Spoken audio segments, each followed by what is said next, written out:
India गठबंधन जो NDA के विजय रथ को रोकने के लिए बना था।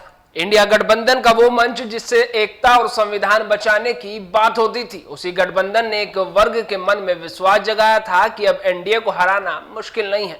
लेकिन उसी इंडिया गठबंधन के घटक दल एक दूसरे पर विश्वास नहीं कर पा रहे हैं।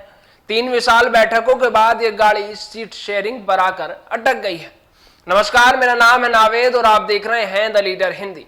हाल ही में मध्य प्रदेश के विधानसभा चुनाव में सपा और कांग्रेस में तकरार देखने को मिली थी। कुछ दिनों टीका टिप्पणी के बाद कांग्रेस के शीर्ष नेतृत्व की नींद खुली और यह विवाद खत्म हो गया। तभी से माना जा रहा था कि सपा भले ही ऊपर से खामोश हो, लेकिन अंदर से खटास कम नहीं हुई है और उसका असर बीते कल देखने को मिला। समाजवादी पार्टी ने प्रदेश कार्यकारिणी की बैठक बुलाई, जिसमें 2024 में होने वाले चुनाव को लेकर मसौदा तैयार किया गया और सपा मुखिया ने कार्यकर्ताओं को बूथ स्तर पर पार्टी को मजबूत करने के निर्देश दिए। इसी बीच सपा मुखिया ने ऐसे संकेत दे दिए कि अगली सुबह यूपी के सियासी गलियारों में हलचल मच गई। अखिलेश यादव ने लोकसभा चुनाव में 65 सीटों पर चुनाव लड़ने की बात कही। फिर क्या था, राजनीति के ठंडे पड़े गलियारों को मसाला मिल गया।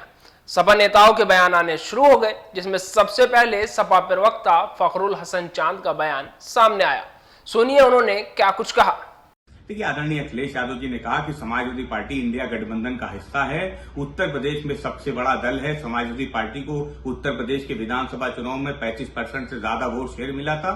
इसलिए समाजवादी पार्टी उत्तर प्रदेश की 80 लोकसभा सीटों में से 65 पे चुनाव लड़ेगी और 15 सीटें अपने गठबंधन के दूसरे दलों को देने का काम करेगी। समाजवादी पार्टी उत्तर प्रदेश में भारतीय जनता पार्टी को अकेले हराने में सक्षम है। अगर समाजवादी पार्टी इंडिया गठबंधन के साथ नहीं जाएगी तो 80 की 80 लोकसभा सीटों पर समाजवादी पार्टी भारतीय जनता पार्टी को हराने का काम। वहीं दूसरी तरफ यूपी कांग्रेस के अध्यक्ष अजय राय ने साफ तौर पर कहा कि सीट बंटवारे पर शीर्ष नेतृत्व बात करेगा, जो अभी राज्यों में होने वाले विधानसभा चुनाव में व्यस्त है। वहीं इस पर कांग्रेस के प्रवक्ता अंशु अवस्थी का बयान भी सामने आया है।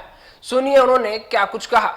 प्रदेश की सभी सीटों पर हमारी तैयारी चल रही है। बूथ स्तर तक हम अपना संगठन खड़ा कर चुके हैं। हमारे नेता भाजपा की सरकार के प्रति जो नाराजगी है, जो उन्होंने वादा खिलाफी की, और उसके साथ जो कांग्रेस पार्टी की यूपीए 1 यूपीए 2 सरकार में हमने जन कल्याणकारी योजनाएं चलाई थी। जनहित में 72,000 करोड़ रुपए माफ किए थे। सर्व शिक्षा अभियान, सूचना का अधिकार से तमाम जनहित की योजनाएं जो थी उनको बताने का काम कर रहे हैं। बीजेपी सरकार ने जो वादा खिलाफी की है उनको लेकर जा रहे हैं। गठबंधन को लेकर जो बात है, सीट बंटवारे को लेकर जो बात है, उसको लेकर जो निर्णय होगा वो राष्ट्रीय नेतृत्व निर्णय लेगा।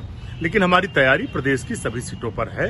हम पूरी मजबूती से तैयारी कर रहे हैं और भारतीय जनता पार्टी को 2024 के चुनाव में उखाड़ फेंकने का। बहरहाल कांग्रेस बूथ लेवल पर काम कर रही है, तो दूसरी तरफ समाजवादी पार्टी के मुखिया ने भी कार्यकर्ताओं को गुटबाजी खत्म करके बूथ लेवल पर पार्टी को मजबूत करने के निर्देश दिए हैं, जिससे साफ तौर पर देखा जा सकता है कि समाजवादी पार्टी अब इंडिया गठबंधन पर निर्भर नहीं है और कांग्रेस भी यूपी में अपने आप को मजबूत करना चाह रही है ताकि किसी के सहारे की जरूरत ना पड़े।